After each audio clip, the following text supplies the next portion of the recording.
Hello, everyone, and welcome back to another edition of Ask Babin on PhillySportsNut.com. I am joined here with Jason Babin, Philadelphia Eagles defensive end. Jason, how are you doing today? I'm doing pretty good. It's my off day. Doing very well after a division win. That's right, division win and 3-1. Yeah, absolutely. Yeah, well, as you know, we asked the fans to go ahead and submit some questions to ask you, and we'll go ahead and get those answered. And we'll start it off with one question here. And the question is, what is the biggest difference from last year in terms of getting to the quarterback? There's a lot of pressure being applied, but the quarterback's not being dragged down near as often. Does it feel like opposing offenses are starting to better understand the nuances of the wide nine technique?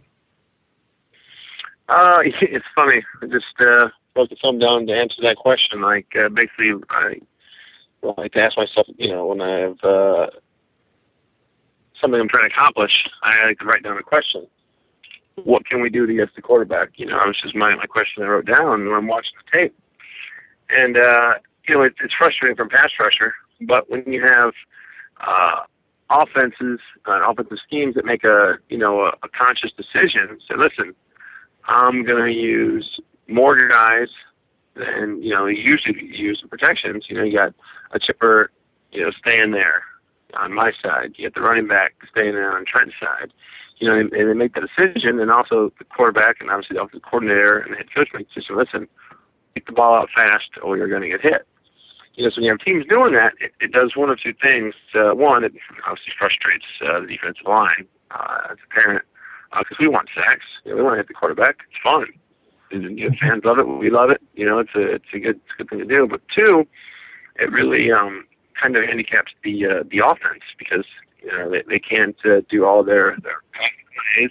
They can't set up all the stuff they would like to set up with other plays because they know if they do drop back, they're going to get hit or they're going to get sacked.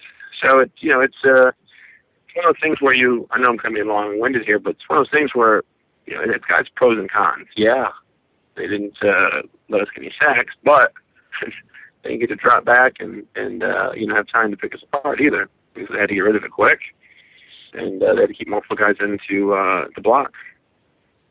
Yeah, making a lot more of the short to intermediate plays rather than deep downfield.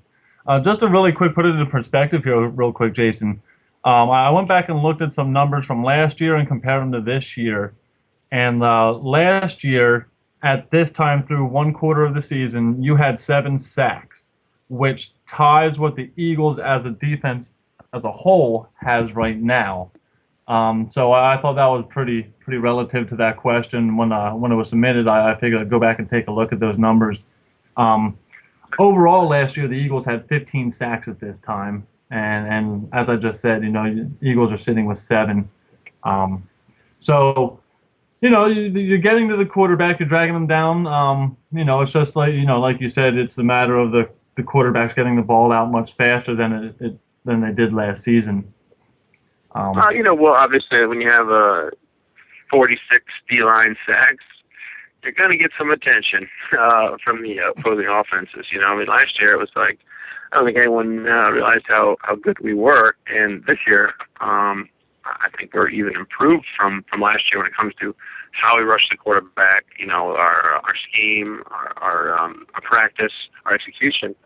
But just, it's something you got to work through. We're not sitting up here crying. We're back at the grindstone figuring out how can we beat it. All right, so how can we beat the chippers? How can we beat the extra guys staying in? We're scheming, we're working. Oh yeah, the fans see it. I mean, every play, I don't see anybody giving up. That's for sure. Next question that was submitted to us, Jason, is regarding to the win over the Giants on Sunday and that final kick by the Giants kicker.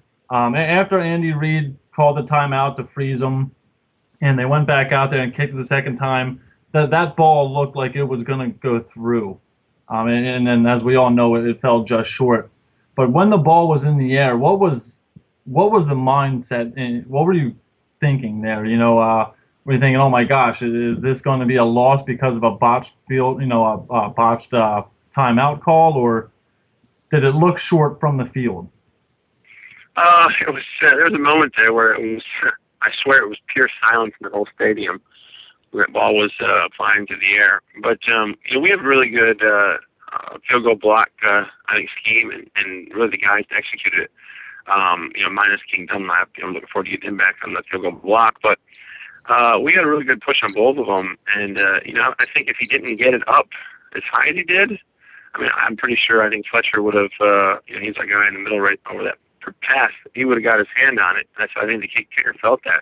And to get it up a little extra height, Derek Landry and myself and a couple other guys in the middle there pushing, really got a nice push on it. So, yeah, did I realize it at the very moment? No, but as I saw it up in the air, at the height it was, and I saw it losing speed, I'm like, come on, die. So it did, and you know what? We don't have any timeout debacle to worry about. Yeah, I know both of my children woke up after I saw that miss the field goal. I was screaming. So it was good to see, and it was as we mentioned, it was a great way to win the game.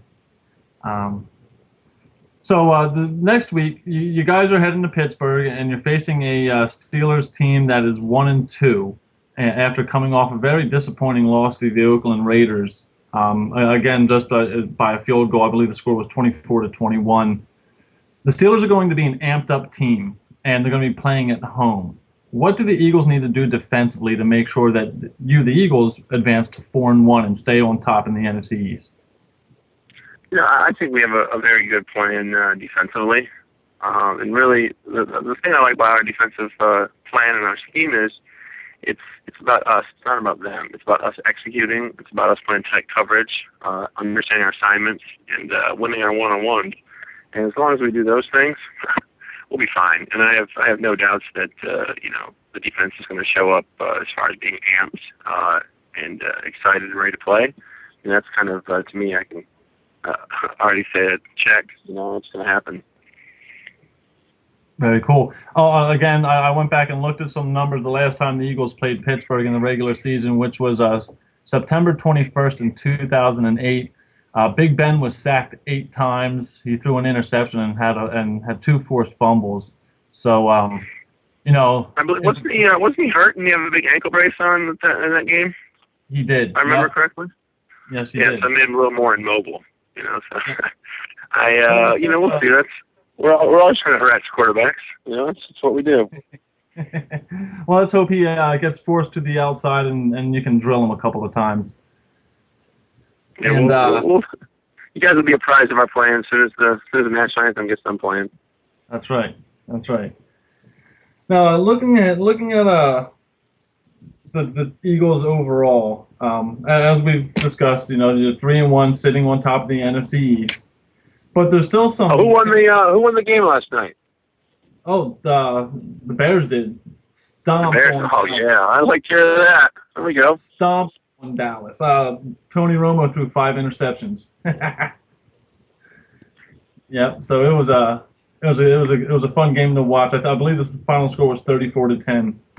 Well, don't get it confused. The Bears have a very fierce looking defensive line this year. You can tell that the way they run their games and their personnel on third down is totally revamped from last year. It looks to me, watching the D-line rush from last year this year, it looks night and day. So it's not surprising that they're probably putting some heat on Tony Romo. Oh yeah, it was all game. It was all game. Yeah, because the way they run their stunts now and the way they understand blocking schemes by the offense, you can just definitely tell that they've been working on it this offseason. Well, let's not forget that Jay Cutler now has a huge target to throw to as well. So I'm sure that helps also. Yeah. But yeah, going back here, Eagles are 3-1. You're sitting on top of the NFC East, and there's a lot of areas of improvement. Especially on special teams, which was evident during the Giants game. The punt returner, Wilson, he was averaging just over 36 yards a return, which is just You can't have that, yeah, as you know, and I'm sure everyone else on the team knows. So that needs to get squared up. Penalties and turnovers also need to get squared away. Although Michael Vick did play a flawless game on Sunday, which was tremendous to see. I mean, what a turnaround. But how scary is the Eagles team once those things get corrected? I think it's pretty evident. You know what? That's the way it happens sometimes. You know, you got offense, defense, special teams, and sometimes 2 out of the 3 got to step up and take care of the third, and sometimes all 3 are hitting on all cylinders, or vice versa. That's why it makes it a team sport. You know, because at the end of the day, we're trying to get that W. Yeah, yeah. I mean, just looking at it, I mean, if those things can get corrected, and I'm not just saying this because I'm a fan of the Eagles, but I mean, top of the class in the NFL, really. I mean, just those 3 things right there, get them squared away, and I don't know if there's any team in the league that will be able to beat the Eagles. Which, for Eagles fans and the Eagles organization, that's a great thing to hear, I'm sure. Yeah. Well, I just left Nova here now, and trust me, we're working. We've been working on every issue that we have this morning and yesterday. Yeah. Yeah. Well, hey, Jason, that does it for all of our questions here. You know, I don't want to take up too much of your time. I know you're a busy man and have a lot of things that you need to do. I do want to thank you for once again sitting down and taking the time to answer fan questions. I'm sure they do appreciate it as well. And I hope you have a great day, Jason. No, I appreciate it, man. We'll talk to you later.